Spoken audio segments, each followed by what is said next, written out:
여기 남편 된 이 여러분이라고 되어 있는데 남편에게만 해당된다라고 생각하지 말고 그냥 아내 된 이 여러분도 같이 해당된다라고, 물론 성경에는 또 아내들이여라고 하는 말씀도 분명히 있지만 오늘 본문 한 구절인데 우리가 그렇게 이해하고 오늘 말씀을 대하기를 원합니다. 목사는 이제 가르치는 자, 설교하는 사람 있죠. 설교를 한다는 것은 늘 이런 부담이 있습니다. 그러는 당신은 이런 부담이 있습니다.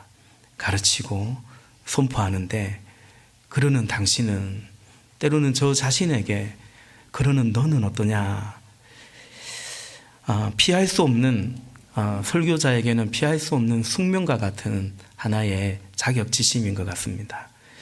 또 원수 마귀가 때로는 그래서 참소하고 또 공격하기도 하는 것 같습니다.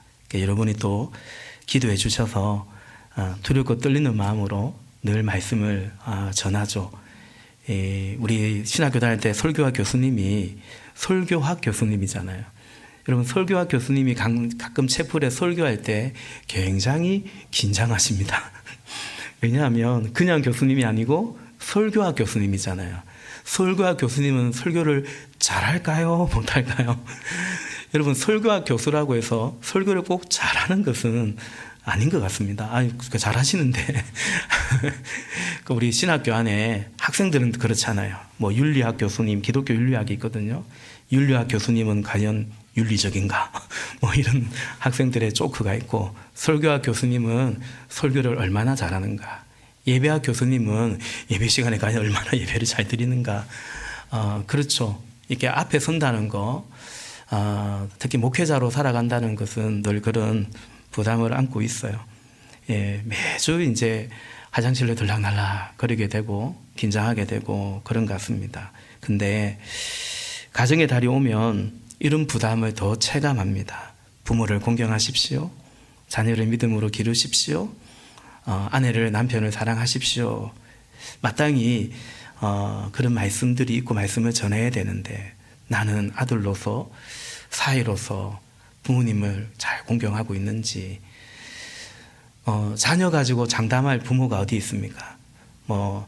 나름 애써서 키운다고 키우지만 내 자녀는 얼마나 믿음에 반듯하게 자라가고 있는지, 나는 내 아내에게 뭘 얼마나 잘하고 있는지 그런 생각을 들죠.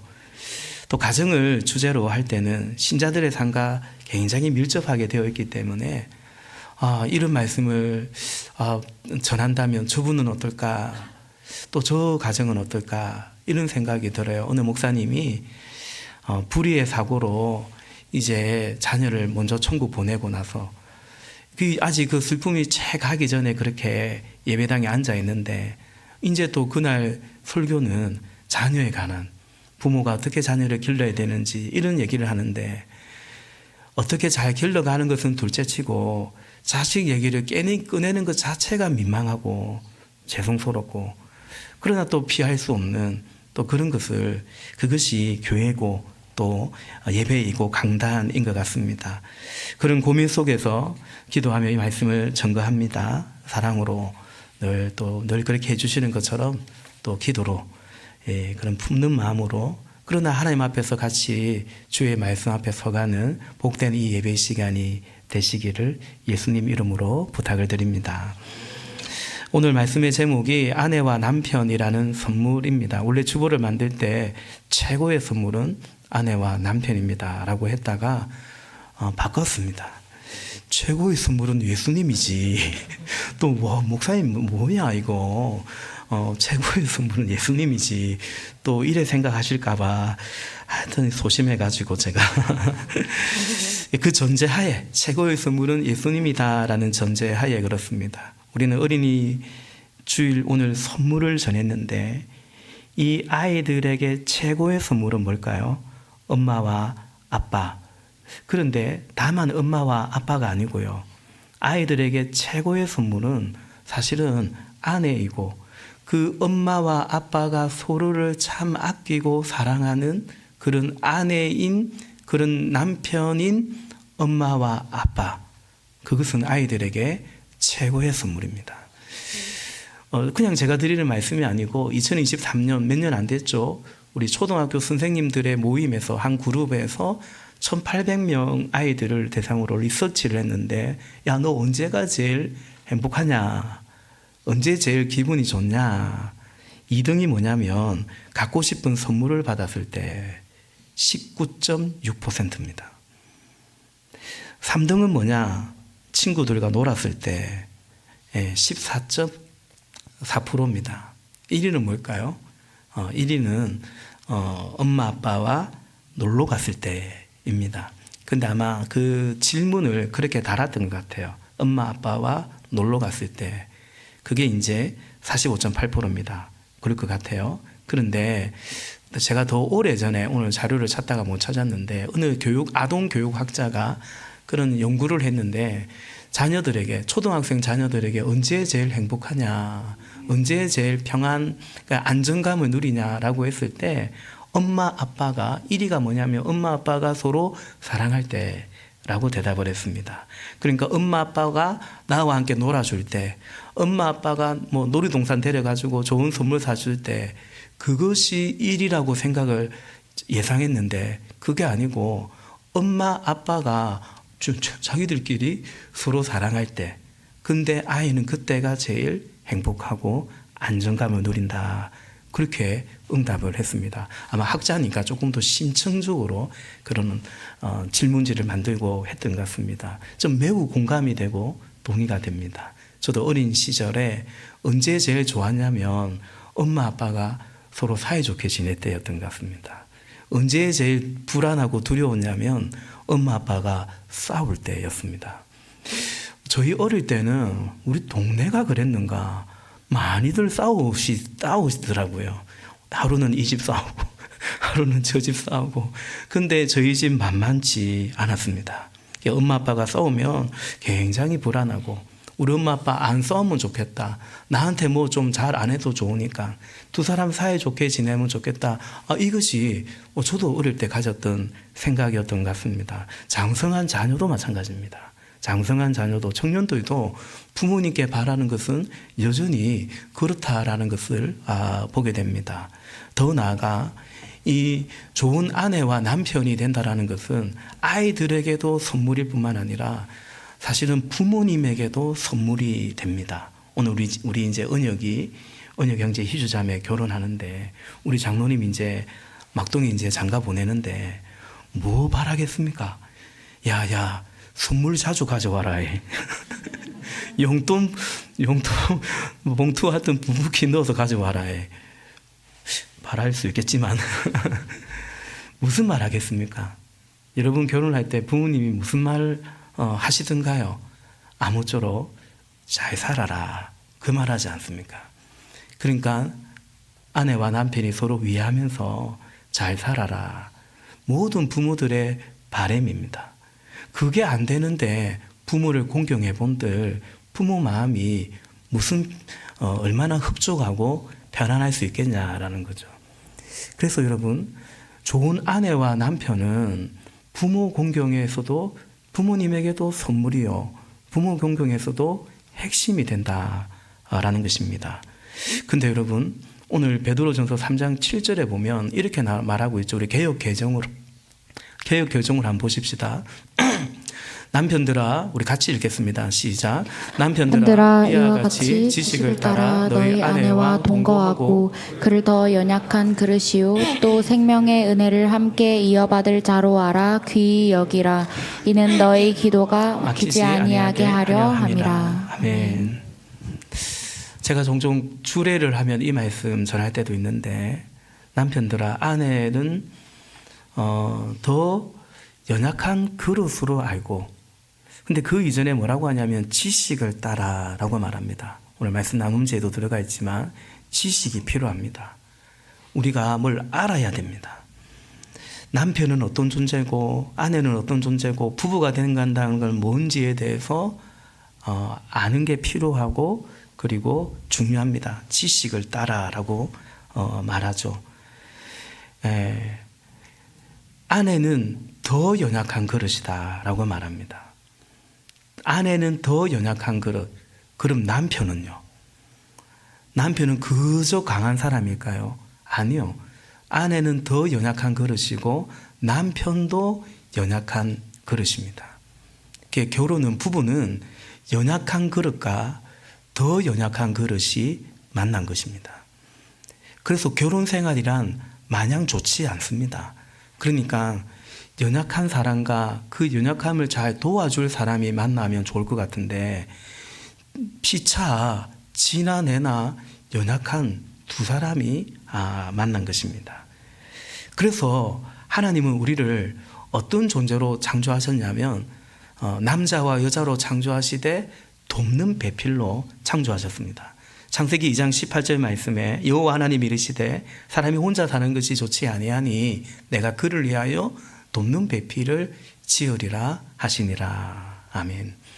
사람은 도움이 필요한 존재예요. 또 동시에 도울 수 있는 존재예요. 여러분, 남편들은 아내의 도움이 필요한 존재고요. 또 남편은 아내를 도울 수 있는 배필입니다. 아내도 마찬가지죠. 남편의 도움이 필요하고 또 남편을 도울 수 있는, 그러면서 완성되는 것이, 그게 하나님의 형상으로서 하나님이 창조한 사람이다. 그리고 이것은 서로 돕는, 이것은 서로 위하여 하는, 이것은 삼위일체 하나님의 그 형상이다 말씀드렸어요. 우리 양동이 그림을 하나 봅시다. 우리 지난 수요일에도 이 그림을 함께 봤는데, 저 양동이는 저 뚜껑이 덮이겠죠. 저만큼 물을 채울 수 있는 사이즈의 양동인데, 근데 저기 구멍이 나 있습니다. 그러면은 저 양동이는 저 구멍만큼만 결국 물을 채울 수밖에 없는 양동입니다. 제가 그런 얘기 들었죠. 우리가 강점으로 장점으로 일하는 거예요. 그러나 우리 각자에게 다, 조금 더 보여줘도 좋을 것 같아요. 우리 각자에게 다 뭐가 있냐면 약점이 있죠. 구멍이 있습니다. 그래서 그 구멍 관리를, 리스크 약점 관리를 잘 해야 됩니다. 그걸로 우리 약점 가지고 일하면 안 돼요. 장점, 강점으로 일하되, 그러나 이 약점 관리가 돼야 됩니다. 사람은 다 저런 구멍이 있습니다. 세상은 어떠냐면 저 약점을 딱 노리죠. 스포츠를 하고 운동을 하면, 예컨대 배구를 하면 상대방이 서브를 넣으면 상대방 선수 중에 이 리시브가 제일 약한 그 정보를 다 가지고 있거든요. 거기를 집중해서 타켓으로 서브를 넣죠. 그거 반칙 아닙니다. 운동이 그런 겁니다. 어찌 보면 세상도 그렇습니다. 약점을 메꿔주는 게 아니고, 감싸주는 게 아니고, 그거를 딱 노리죠. 그럼 부부는 뭐냐? 부부는 그러면 안 됩니다. 부부는 저 약점을 돕는 배필로서 이제 남편이 되고 아내가 되는 거죠. 그래서 저 구멍을 메꾸는 존재가 뭐냐? 이제 그림 그만 봐도 되겠네요. 그것이 바로 아내이고 남편이다라는 거죠. 그런데 여러분, 자꾸 그 약점을 파고들면 안 됩니다. 니는 왜 이게 안 돼? 당신은 왜 이게 안 돼? 그게 안 되기 때문에 내가 그 사람 옆에 있는 거예요. 한 가지, 우린 청년들도 많고 하니까, 그래서 구멍을 잘 확인해야 됩니다. 결혼하기 전에. 그죠? 내가 메꿀 수 있는 구멍인지를 확인해야 됩니다. 무작정 결혼하면 안 됩니다. 모름지기 사람은 기본적으로 잘 골라야 됩니다. 선택해야 됩니다. 그때 이제 나도 부족한데 너무 완벽한 걸 고르려고 하면 뽑을 사람도 없고 만날 사람도 없겠죠. 그러나 대충 골라놓고 대충 뽑아놓고 고쳐 쓴다 생각하면 그건 이제 어렵습니다. 그래서 연애도 필요하고요. 사실은 이제 신중함이 필요하죠. 그러나 그럼에도 구멍이 없는 사람은 없습니다. 그래서 저 구멍은 내가 메꾸면 되겠구나. 어쨌든 구멍이 참 많은데 제 아내가 저를 많이 도와줘서, 그래서 제가 가정도 아빠 노릇도 하고 목회도 하고 있다고 저는 어쨌든 생각합니다. 그러므로 지식을 따라 동거하되 연약한 그릇이구나. 저 연약한 그릇을 같이 품고 가는구나라는 거죠. 두 번째, 오늘 본문에 우리에게 주신 지식이 뭐냐면 생명의 은혜를 함께 상속받을 사람이다, 이렇게 말합니다. 부부의 사명입니다. 부부는 하나님 배우자의 영혼을 주님께로 인도하고, 그리고 이 함께 하나님 나라를 상속받도록, 그것이 제일 중요한 돕는 배필의 사명입니다. 또 가정이 그렇습니다. 이제 부부는 같이 이 사명을 이어가야 돼요. 혼자 살 때도 우리는 영혼 구원하고 제자 삼아가는 이 이제 하나님의 나라를 유업으로 받도록 하는 이 사명을 이루어가는데, 이제 결혼해서 같이 그 사명을 이루어가는 것입니다. 나 혼자 사는 것보다는 둘이 같이 사는 게 더 행복해서, 그래서도 결혼하겠지만, 그러나 그리스도인의 결혼은 그 이상이죠. 그리고 그 이상의 행복이죠. 함께 하나님이 주신 사명을 이루어간다라는, 이것이 우리의 가정을, 부부를 더 가치 있고 더 복되게 한다라는 거죠. 1차적으로는 수직적으로 우리의 자녀 손들을 하나님의 자녀로, 그리스도의 제자로 영혼 구원하고 제자 삼아가는 것이고, 더 나아가 수평적으로 우리에게 허락하신 영혼들, VIP들, 목장 식구들 함께 또 그렇게 교회를 목장을 세워가는 것이 부부와 같이 함께 생명의 유업을 이어받을 사람이다. 또 그 사명을 함께 이루어갈 사람이다. 이것이 남편과 아내고 그것이 결혼이다라고 오늘 지식이라고, 말씀이라고 우리에게 알려주죠. 세 번째는 뭐냐면 그래야 기도가 막히지 않을 거다, 이렇게 말합니다. 기도는 남편과 아내에게 하는 것입니까? 기도는 하나님께 하는 것입니까? 하나님께 하는 거잖아요. 근데 남편들아 아내를 기이 여겨라, 생명의 유업을 함께 이들 받을 자로 알아라, 그래야 기도가 막히지 않겠다는 거죠. 여러분, 기도는 하나님께 하는 것인데 왜 남편과 아내 사이에서 오늘 베드로 사도는 성령님께서 이 말씀을 하는가? 이거는 하나님을 알 때 자연스럽게 이해되고 받아들여지는 말씀이죠. 그러니까 여러분, 우리가 믿는 하나님은 하나님과의 관계는 이렇고 또 아내와 남편과의 관계는 저렇고, 그러니까 아내와 남편과의 관계는 상관없이 하나님과의 관계는 잘 되고, 그거 아니다, 그럴 수 없다라고 말하는 거죠. 이웃과의 관계는 이런데 하나님과의 관계는 그냥 괜찮고 좋고, 그거 아니다라는 거죠. 내가 그리 생각하고 나는 괜찮다 할지 몰라도 어쨌든 하나님은 그거 아니다, 기도가 막힌다라고 말씀하고 있는 거죠. 말라기서 한번 봅시다. 말라기 2장 13절 14절 화면에 볼게요. 말라기 2장 13절 14절. 너희가 잘못한 일이 또 하나 있다. 주님께서 너희 재물을 외면하시며 그것을 기꺼이 받지 않으신다고 너희가 눈물과 울음과 탄식으로 주님의 제단을 적셨다. 그러면서 너희는 오히려 무슨 까닭으로 이러하십니까? 하고 묻는다. 말라기 때에 백성들이 하나님께 예배하고 기도하면서 그 제단을 눈물로 적셨다는 거죠. 하나님, 우리를 왜 돌아보지 않습니까? 하나님, 우리 기도를 왜 응답하지 않습니까? 왜 우리에게 드리는 이 예배를 하나님 이렇게 하는데도 왜 하나님 우리를 돌아보지 않습니까? 이렇게 했다는 거죠. 14절에 이제 하나님이 대답하십니다. 14절에 그 까닭은 네가 젊은 날에 만나서 결혼한 너의 아내를 배신하였기 때문이며 주님께서 이 일의 증인이시기 때문이다. 그 여자는 너의 동반자이며 네가 성실하게 살겠다고 언약을 맺고 맞아들인 아내인데도 네가 아내를 버렸다, 배신하였다라는 거죠. 말라기 시대 이스라엘은 총체적으로 부패했거든요. 예배도 엉망진창이었고, 우리 한 달쯤 전에 봤죠. 그러니 삶도 당연히 엉망진창이었어요. 근데 이들이 하나님을 우상처럼 생각하는 거예요. 그러니까 자기들이 그냥 이런 거 딱 차리고 정성으로 차리고 그렇게 바치면 그 신이 감동할 줄 아는 거죠. 하나님은 그런 분이 아니시죠. 그렇죠? 하나님 말씀하시는 거죠. 눈물로 제단을 적신들 간절히 기도한들 응답할 수가 없어요. 네가 젊어서 맞은 아내를 배신하고 버려버리고 간음하고, 그 당시 버림받은 여자는 얼마나 가련한 인생이 되는 것인데, 그리 살면서 하나님께 예배한다고 기도한다고 하나님이 그거 어떻게 받을 수 있냐라는 거죠. 하나님은 아무렇게나 믿어도 되는 분이 아닌데, 그러니 하나님과의 관계와 내 옆에 사람과의 관계가 결코 분리될 수 없다라는 거죠. 우리 이런 이해 속에서 우리는 좋은 아내와 남편으로 우리 싱글들도 많지만 또 그렇게 준비되어 가야 되겠구나. 내 행복 이상의 사명이구나. 이런 이해 속에서 우리가 어떻게 그런 가정을 이루어갈까 몇 가지 말씀 나누고자 합니다. 길게 안 하겠습니다.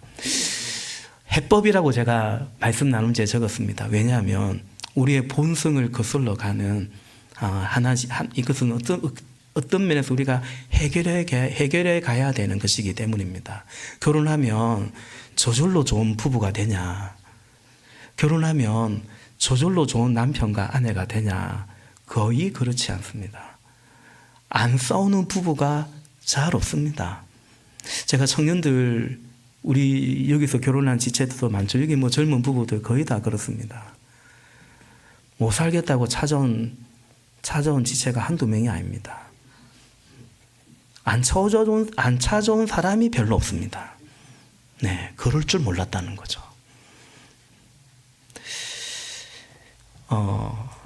해법이 필요합니다. 첫째는 우리 둘 다 연약한 그릇이라 했지 않습니까? 그릇 자체가 깨지기 쉽거든요. 근데 센 그릇이 아니고 연약한 그릇이 얼마나 잘 깨지겠습니까? 조심조심 잘 다뤄야 됩니다. 연약한 그릇을, 깨지기 쉬운 그릇을 어떻게 대해야 될까요? 함부로 다루면 안 되겠죠. 소중히 다뤄야 합니다. 근데 이건요, 인간의 본성과 안 맞습니다. 예배당에 앉아서 말씀 듣고 있으니 그래, 기억해야지, 연약하니까 기억해야지, 그런 생각 들지 모르지만 우리가 이미 살아온 경험하는 현실 속에서 우리는 절대 연약한 것을 기회 여기지 않았습니다. 말씀드린 것처럼 세상은 약육 강식입니다. 그 약한 사람 품지 않습니다. 우리 부서에, 우리 팀에 새로 직원 하나 왔는데 영 일을 못해요. 인간관계도 엉망이에요. 어떤 마음이 듭니까? 딴 팀 보내고 싶다, 자르고 싶다, 그런 마음 들지. 저 사람 잘 품어보자. 그 목장이나 그렇게 하는 거고, 목장도 그거 쉽지 않습니다. 말은 그렇지, 그죠? 그렇죠. 우리는 그런 존재가 아니다라는 거죠. 여러분, 연약하면 잡아먹잖아요. 약점을 노리고 공격하는 법이죠.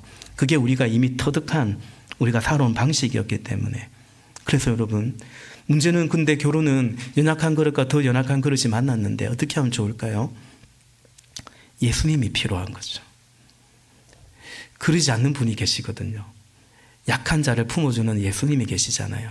로마서 5장 6절에 보니까 우리가 아직 약할 때에 그리스도께서는 제때에 경건하지 않은 우리를 사람을 위하여 죽으셨습니다.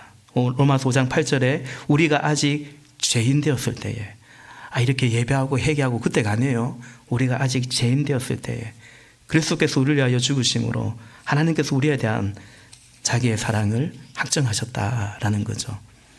예수님은 연약한 그는 우리의 약점을 비방하고 비난하고 정죄하고 넌 안 돼라고 아웃시켜버리고 그러지 않으시고 연약한 우리를 소중히 사랑히 여겨주셨습니다. 그래서 말인데 여러분, 연약한 그릇인 우리 안에 서로를 소중히 여기고 살아가려면 예수님이 필요합니다. 우리 안에 주님이 함께 계셔야 된다라는 거죠. 다시 말해 질그릇처럼 연약한 내 안에 예수님이 담겨야 하고, 동일하게 질그릇같이 연약한 나의 아내와 남편에게도 예수님이 담겨야 된다. 우리는 지난주에도 그런 말씀 들었죠. 그걸 돕는 존재다라는 거죠. 그때 우리는 서로를 소중히, 더 연약하니까 진짜 더 소중히 여기게 됩니다. 고린도후서 4장 7절 말씀, 우리가 잘 아는 말씀이죠. 우리가 이 보배를 질그릇에 가졌으니 이니 심히 큰 능력은 하나님께 있고 우리에게 있지 아니함을 알게 하려 함이라. 아멘. 이거 타이머를 잡아놓고 이제 스타트를 눌렀네. 깜빡했네요. 아이씨. 너무 안 익숙해요 아직. 그래가지고 큰일 났네. 하여튼 그래서 그냥 저 시계 보고 하겠습니다. 네.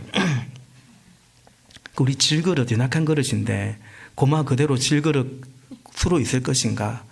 아니면 이 질그릇 같은 우리 안에 보배이신 예수님이 담길 것인가? 그렇죠. 그러기 위해서 우리는 그저 남편과 아내와의 관계로만 있으면 안 돼요. 어디 그런 책 읽고 그런 영상 보고 좋은 아내가 되려면, 좋은 남편이 되려면, 행복한 가정이 되려면 그 정도로 해가지고 어렵습니다. 왜냐하면 우리는 서로를 바라보면 바라볼수록 사실은 우리 안에 선한 것이 별로 없거든요. 구멍이 자꾸 보이고요. 그래서 우리는 남편도 주님과의 관계 안에, 아내도 주님과의 관계 안에 있어야 됩니다. 그런다고 맨날 교회만 왔다 갔다 하고 가정도 배우자를 등한시하고 그런 뜻이 아니고요. 주님과의 관계 위에 바로 서 있어야 된다. 성경이 말하죠. 에베소서 5장 25절에 보니까 남편 된 사람들은, 공동 번역입니다. 남편 된 사람들은 그리스도께서 교회를 사랑하셔서 당신의 몸을 바치신 것처럼 자기 아내를 사랑하십시오.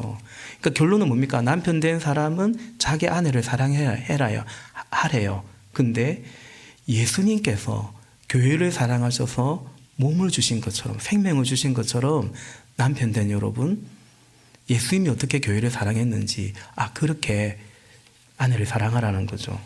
에베소서 5장 22절 말씀해 보니까 공동번역입니다. 아내 된 사람들은 자기 남편에게 순종하십시오. 어떻게? 교회가 주님께 순종하듯이, 우리 믿는 우리가 주님께 순종하듯이 자기 남편에게 순종하십시오. 내가 왜 그래야 되는데? 내가 왜 순종해야 되는데? 지는 안 하고 나는 왜 해야 되는데? 이게 아니라, 그러니까 우리가 주님께는 그런 마음 안 갖잖아요. 내가 주님께 왜 순종해야 되는데 이런 생각 안 하잖아요. 그렇죠? 그런 것처럼 아내 된 여러분, 주님과의 관계 속에서 주님께 순종하는 것에 대한 미처 다 못할지언정 저항하진 않잖아요. 그러면 안 됩니다. 저항하진 않잖아요. 그런 것처럼 남편에게 순종하십시오라고 말하죠. 두 번째 해법은 뭐냐? 생명의 은혜를 함께 이어받아가는 사명을 우리가 이뤄가야 되는데, 이것이 행복하다라는 이해와 확신이 있어야 됩니다. 우리 둘이 알콩달콩 잘 살면 행복할 거야. 행복하기를 바라고요. 그러나 함께 생명의 유업을 이어가는, 주님 주신 사명을 함께 이뤄가는 부부가 되면 정말 행복할 거라는 그런 믿음을 가지시기를 바랍니다. 축복합니다. 목자 목녀의 삶을 살면 좋습니다. 그래서 가정교회 그런 간증이 되게 많아요. 그러니까 부족한데 목자 목녀로 살아가면서 어떤 유익이 있고 어떤 이 성장이 있냐면, 부부가 같이 합심해서 이루고자 하는 목표가 생긴 거예요. 그리고 그것이 주님이 기뻐한다라는 또 믿음이 생긴 거예요. 그래서 같이 힘을 모아서 뭔가를 이뤄간다라는, 그래서 실제로 우리 교회 목자 목녀님 중에서도 라고 하면 안 되겠네. 목자 목녀님이 다 그런 유익을 누리고 있는 것 같습니다. 정말입니다. 저에게 그런 얘기를 합니다. 가정은 하나님의 나라와 하나님의 뜻이 이루어지는 곳인데, 이제 그걸 이루어가면 원래 하나님이 디자인하는 가정으로 가는 것이기 때문에 당연히 복되고 행복한 것입니다. 여러분, 그것은 또한 이 남편과 아내는 우리를 통해서 다른 가족들을 하나님께로 인도해야 되잖아요. 배우자 서로뿐만 아니라, 그렇죠? 말씀드린 것처럼 자녀를, 또 부모님을, 형제 자매를.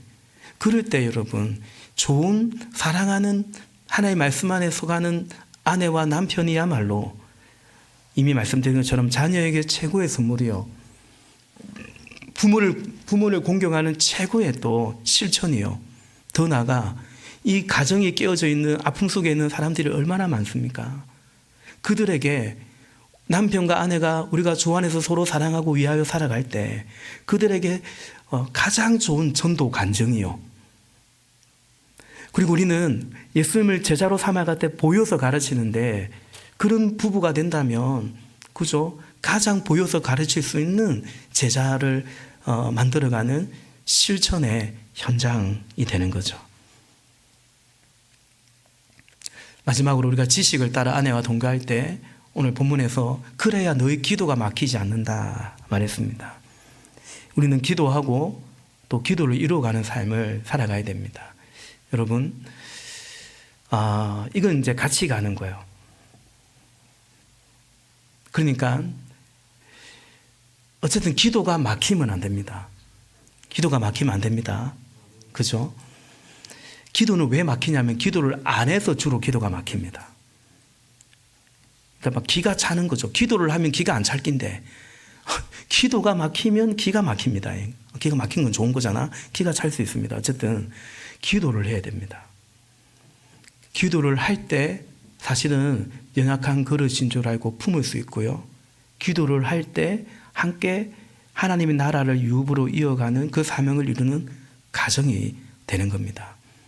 그렇게 할 때 기도가 막히지 않지만 우선은 기도할 때 그것을 또 이루어갈 수 있다라는 거죠. 그리고 여기에 투자를 해야 됩니다. 지식을 따라 아내와 동거하라고 하잖아요. 오늘 목회 칼럼에 적었는데 가정교회는 가정을 위한 이런 좋은 선택, 가장 중요한 선택은 배우자를 고르는 선택이거든요. 그 선택을 위한 가정교회는 많은 상공부를 제공합니다. 예비부부의 삶이 있고요. 부부의 삶이 있고요. 부모의 삶이 있고요. 어린이 부모의 삶도 있습니다. 우리 교회에서는 아직까지는 예비부부의 삶, 커플의 삶만 제공하지만 이번 달 2주에 걸쳐서 예비 커플의 삶, 이건 제가 만든 이름인데 예비 커플, 아직 커플이 되기를 원하는 커플이 다 돼야 될 거 아닙니까? 예비 커플의 삶 배워야 됩니다. 이 중요한 선택을 위한 한 학점도 수강한 게 없거든요. 그리고 앞으로는 이제 부부의 삶, 부모의 삶, 어린이 부모의 삶 같은 삶공부도 계속 제공할 것입니다. 여러분, 우리 안에 삶공부 강사가 그래서 세워져야 됩니다. 예, 저는 우리 안에 이제 그렇게 세우려고 할 것이고 또 얼마든지 하실 수 있다 생각합니다. 이렇게 투자를 해야 됩니다. 배워야 됩니다. 목장 안에서 같이 또 배우고 어쨌든 찢고 볶든지 목장 안에서 나누고 그렇게 세워 가야 됩니다. 그리고 또 한 가지 세상 풍조와 이 세대를 본받아 가서는 안 됩니다. 그러니까 성경적인 건강한 좋은 가정과 부부이기를 원하면서 또 세상에서 뭐 행복해 보이고 좋은 그런 커플, 그런 또 세상의 것들은 그건 또 다 가지려고 그러고 그럴 수는 없다라는 거죠. 그러니까 여러분, 신자인데 세상 것도 포기 못하는 그런 신자, 그 세상적인 신자로 살아가는 것을 포기해야 됩니다. 한 종이 두 종을 섬길 수 없음을 인정하고, 그러니까 성경적으로도 좋고 세상적으로도 좋고 뭐 이런 거 뭐 연애할 때부터 시작해서 남들 하는 거 다 하고 결혼할 때도 남들 하는 거 다 하고 그러면서 또 말씀대로 또 살려고 안 됩니다. 그러니까 하나님의 말씀을 쫓아가려면 우리의 자녀들도 믿음으로 키우려면 차단할 것은 차단해 가야 됩니다. 몇 주 전에 말씀드린 것처럼 사도 바울이 그런 얘기 하잖아요. 예수 믿는데 예수 믿기 전에 좋았던 거 그거 그대로 더 가지고 가려고 하면 바울은 그럴 수 없다. 그게 이의를 제기하듯이 그렇습니다. 말씀을 맺습니다. 우리 오늘 설교 후에 맞다라는 찬양을 부를 건데 그 찬양에 하나님이 날 사랑하시네 그 고백이 반복해서 나옵니다. 하나님이 날 사랑하는 걸 어떻게 합니까? 성경에 써 있죠. 근데 하나님이 날 사랑하는 걸 어떻게 하냐면 우리의 자녀들이 부모를 통해서 알게 됩니다. 하나님이 날 사랑한다는 것을 언제 또 고백하냐면 나의 배우자를 통해서도 알 수 있습니다. 하나님은 우리가 그런 존재로 살아가기를, 서로에게 그런 존재이고 축복이기를 바라는 것입니다. 아내와 남편이라는 선물, 그것은 내 인생의 선물이요, 나의 우리 가정에, 내 자녀에게, 우리 부모님에게 선물입니다. 귀히 여기시고 주신 사명 이루어가는 그런 각 가정들이 되고, 또 그와 같은 은혜들이 회복되기를 원하고, 우리 싱글들이 다름 아닌 그 꿈을 꾸고 나아가는 복된 주의 교회가 되기를 예수님의 이름으로 소망합니다. 우리 기도하시겠습니다. 우리 1분